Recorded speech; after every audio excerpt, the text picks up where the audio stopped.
Hello everyone. आज हम 10th chapter start करेंगे जो कि है वेव ऑप्टिक्स। इससे पहले हमने रे ऑप्टिक्स में पढ़ा था और उसमें कुछ ऑप्टिकल इंस्ट्रूमेंट्स के बारे में पढ़ा था। अब है लाइट का वेव नेचर, इसे कह सकते हैं, तो ये वेव ऑप्टिक्स है।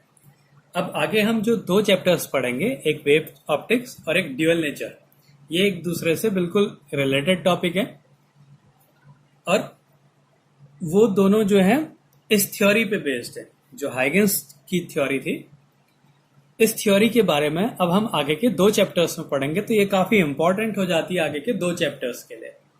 इसके कुछ एजम्पशंस थे हाइगेंस थ्योरी के, कहीं पे ये सक्सेस हुई, कुछ इसके फेलियर थे। तो ये हम आगे के अब दो चैप्टर्स में हमने इन्हीं सब चीजों के बारे में पढ़ना है। इस वजह से ये थ्योरी काफी इंपॉर्टेंट हो जाती है।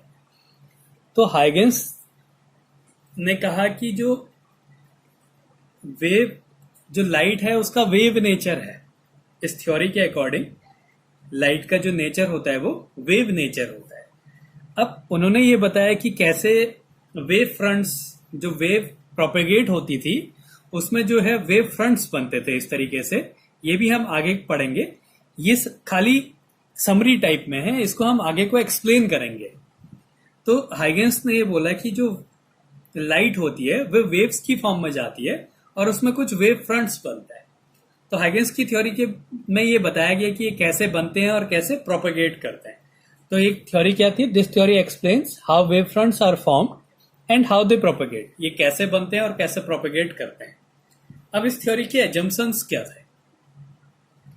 अब इसमें पहला एजम्पशन था कि जो लाइट है वो ट्रेवल करती है एक लॉन्जिट्यूडनल वेव के फॉर्म में और उसकी जो एक होमोजीनियस मीडियम में उसकी वेलोसिटी कांस्टेंट रहती है।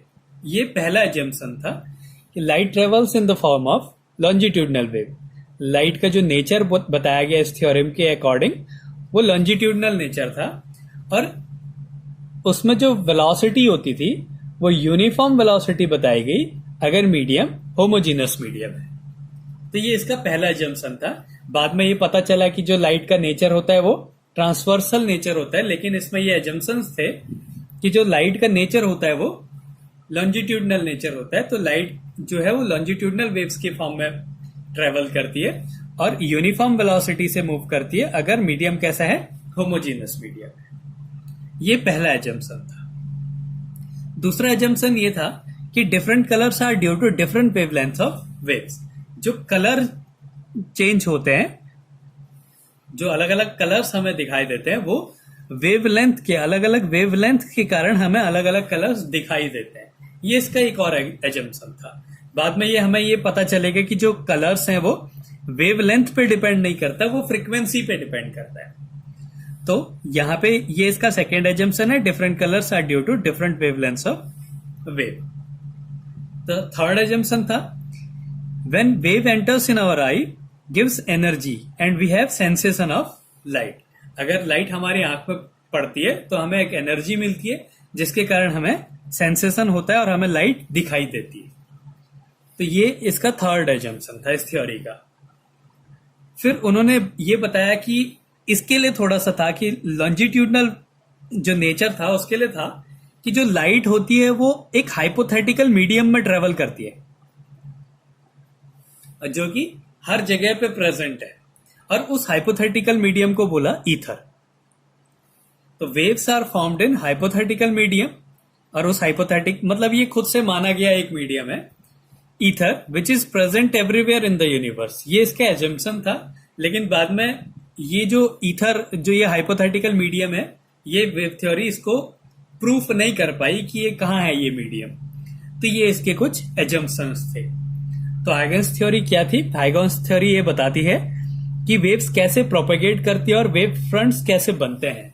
इनके एजम्पशंस थे कि जो लाइट होता है उसका नेचर लॉन्जिट्यूडनल नेचर होता है और एक होमोजीनियस मीडियम में लाइट की वेलोसिटी, प्रोपेगेशन की जो वेलोसिटी होती है वो कांस्टेंट होती है। दूसरा एजम्पशन था कि जो हमें अलग अलग कलर्स दिखाई देते हैं वो वेवलेंथ्स के कारण दिखाई देते हैं। अब बाद में हम ये पढ़ेंगे कि जो अलग कलर्स होते हैं वो फ्रीक्वेंसी के कारण होते हैं। फिर अगला एजम्पशन है when wave enters in our eye give energy then we have sensation of light. तो हमें लाइट का सेंसेशन कैसे होता है कि लाइट हमारे आंख में पड़ती है और हमें एनर्जी देती है, जिसके कारण हमें सेंसेशन होता है लाइट के अलग अलग कलर्स का। फिर the waves are formed in hypothetical medium. जो वेव है वो ट्रेवल करती है एक हाइपोथेटिकल मीडियम में, वहीं पे वो फॉर्म होती है और जो कि हर जगह पे प्रेजेंट है। ये एक और एजम्पशंस था।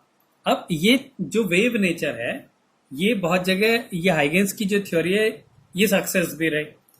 इस थ्योरी से ये पता चला कि कैसे रिफ्लेक्शन होता है। हम वेव थ्योरी से रिफ्लेक्शन को एक्सप्लेन करते हैं, आगे के टॉपिक्स में हम इनको एक्सप्लेन करेंगे। रिफ्लेक्शन को प्रूव करा वेव नेचर ने, रिफ्रैक्शन के बारे में बताया, रिफ्लेक्शन और रिफ्रैक्शन दोनों को प्रूव कर दिया वेव नेचर में। एक इंटरफेरेंस होता है जब लाइट पड़ती है, दो अलग अलग सोर्स से लाइट निकलती है, कोहेरेंट सोर्स से, तो उसमें कहीं पे डार्क फ्रिंज कहीं पे ब्राइट फ्रिंज होती है, तो उसको इंटरफेरेंस बोलते हैं। तो वेव नेचर से इंटरफेरेंस का जो बहुत अच्छा फिनोमिना है, एक बहुत ही नेचुरल फिनोमिना, हम वेव थ्योरी से उसको समझ सकते हैं। ऐसी डिफ्रैक्शन होता है कि जब लाइट जो है हमेशा जो डार्क पोर्शन होता है वहां बेंड हो जाती है उस तरफ को, तो ये डिफ्रैक्शन होता है। तो वेव नेचर से हम इंटरफेरेंस, डिफ्रैक्शन, रिफ्लेक्शन, रिफ्रैक्शन को प्रूव कर सके। इन सब के प्रूफ होने के बाद जब लाइट का हम आगे पार्टिकल नेचर पढ़ेंगे तो उसमें काफी प्रॉब्लम हुआ साइंटिस्ट को ये मानने के लिए कि लाइट का जो है वो पार्टिकल नेचर भी होता है, क्योंकि ये बहुत ब्यूटीफुल फिनोमिनास थे नेचर में, इनको जो है वेव नेचर ने एक्सप्लेन कर दिया था। फिर एक और था कि it predicts that in denser medium, अगर डेंसर मीडियम है, वेवलेंथ ऑफ लाइट डिक्रीजेस। जो वेवलेंथ होती है वो डिक्रीज हो जाती है, जिसके कारण उसकी वेलोसिटी डिक्रीज हो जाती है। तो जब हम रेयरर मीडियम से डेंसर मीडियम में जाते हैं तो हमारी जो लाइट की वेलोसिटी है वो डिक्रीज हो जाती है। तो वहां पे ये बताया गया कि जब हम डेंसर मीडियम में जाते हैं तो वहां पे जो वेवलेंथ होती है वो डिक्रीज हो जाती है, इसलिए वेलोसिटी डिक्रीज हो जाती है। तो जो ये सक्सेस था इसका, ये जो बोला था कि वेवलेंथ जब चेंज होता है तब हमें अलग अलग कलर्स दिखाई देते हैं, तो यहाँ पे ये फेल हो गई। इसी थ्योरी से हमें ये पता चला कि जब लाइट डेंसर मीडियम में जाती है तो वेवलेंथ डिक्रीज हो जाती है। वेवलेंथ डिक्रीज हो जाने का मतलब होता है वेवलेंथ में चेंज हो जाता है, और वेवलेंथ में चेंज हो जाने का मतलब है कि इस एजम्पशन से ये मिलता है कि कलर्स, उसका कलर भी चेंज हो जाएगा। लेकिन जब लाइट रेयरर मीडियम से डेंसर मीडियम में जाती है तो उसका कलर चेंज नहीं होता है। लेकिन इसके जो एजम्पशंस थे उसमें ये बोला कि जो अलग अलग कलर्स होते हैं वो वेवलेंथ के कारण होते हैं। और इसकी एक सक्सेस ये था कि जब डेंसर मीडियम में लाइट ट्रेवल करती है उसकी वेलोसिटी डिक्रीज हो जाती है। ये क्यों डिक्रीज हो जाती है? क्योंकि वहां पे उसकी वेवलेंथ डिक्रीज हो जाती है। तो ये वेव नेचर ने उसको एक्सप्लेन कर दिया था। अब इसके कुछ फेलियर भी रहे। पहला ये था कि it could not explain polarisation, Compton effect, photo electric effect and transverse nature of wave. जो लाइट का नेचर होता है वो ट्रांसवर्स नेचर होता है, ये जो है वेव थ्योरी एक्सप्लेन नहीं कर पाई। पोलराइजेशन को एक्सप्लेन नहीं कर पाई, कॉम्पटन इफेक्ट को और फोटो इलेक्ट्रिक इफेक्ट्स को, इन सब के बारे में हम आगे वीडियोस में पढ़ेंगे। तो इन चीजों के बारे में जो वेव नेचर है वो एक्सप्लेन नहीं कर पाया। और ये जो फोटो इलेक्ट्रिक इफेक्ट है, इससे बहुत सारी चीजें क्लियर हुई कि जो अलग अलग कलर्स होते हैं वो फ्रीक्वेंसी के कारण होते हैं। तो ये इसका एक बहुत बड़ा फेलियर था कि ये पोलराइजेशन को, जो हमें 3D होलोग्राम्स वगैरह दिखते हैं वो पोलराइजेशन के कारण दिखते हैं। कॉम्पटन इफेक्ट को और फोटो इलेक्ट्रिक इफेक्ट को, लाइट के नेचर को, जो एक्चुअल नेचर है उसका ट्रांसवर्स नेचर है, उसको वेव थ्योरी एक्सप्लेन नहीं कर पाई। और दूसरा फेलियर ये रहा कि existence of ether could not be prove. जो ये बोला गया कि जो है एक हाइपोथेटिकल मीडियम है, वहां पे वेव्स प्रोपेगेट करती हैं, लेकिन ये इसको प्रूफ नहीं कर पाए। हाइगेंस थ्योरी को प्रूफ नहीं कर पाई कि ये ईथर कहाँ है। फिर अगला है energy of wave does not depends on it's amplitude. पहले ये बताया गया कि जो एनर्जी होती है वो एम्पलीट्यूड पे डिपेंड करती है, लेकिन बाद में जब फोटो इलेक्ट्रिक इफेक्ट पढ़ा के बारे में पता चला तो वहां पे पता चला कि जो एनर्जी होती है वो उसकी फ्रिक्वेंसी पे डिपेंड करती है। तो वेव नेचर ने ये बताया कि जो एनर्जी होती है लाइट की वो उसके एम्पलीट्यूड पे डिपेंड करता है, लेकिन बाद में ये पता चला कि जो एनर्जी होती है वो फ्रिक्वेंसी पे डिपेंड करती है। और colours does not depends on wavelength but on frequency. जो कलर्स होते हैं वो वेवलेंथ पे डिपेंड नहीं करते, वो किस पे डिपेंड करता है? फ्रीक्वेंसी पे डिपेंड करता है। तो आगे के वीडियो लेक्चर्स में हम इंटरफेरेंस के बारे में पढ़ेंगे, डिफ्रैक्शन के बारे में पढ़ेंगे, रिफ्लेक्शन क्या होता है, रिफ्रैक्शन क्या होता है, वेव थ्योरी से उसको कैसे एक्सप्लेन कर सकते हैं, उनके बारे में हम पढ़ेंगे। और ये भी पढ़ेंगे कि जो लाइट है वो फ्रीक्वेंसी पे कैसे डिपेंड करती है, फ्रीक्वेंसी बढ़ाने से एनर्जी कैसे बढ़ जाती है, उसका ट्रांसवर्स नेचर कैसे होता है, पोलराइजेशन क्या होता है, फोटो इलेक्ट्रिक इफेक्ट क्या होता है। ये सब हम आगे के 2 चैप्टर्स में इन सब के बारे में पढ़ेंगे। तो उन 2 चैप्टर्स के लिए हमने ये थ्योरी को ध्यान में रखना है कि हाइगेंस की थ्योरी क्या थी, उसके एजम्पशंस क्या थे, उसकी सक्सेस क्या थी, कहाँ पे वो थ्योरी फेल हो गई। इन सब चीजों को हमने ध्यान में रखना है। वहीं पे हम इनके जो सक्सेस और फेलियर्स थे इनको हम वहां पे भी पढ़ते रहेंगे। तो ये है हाइगेंस थ्योरी।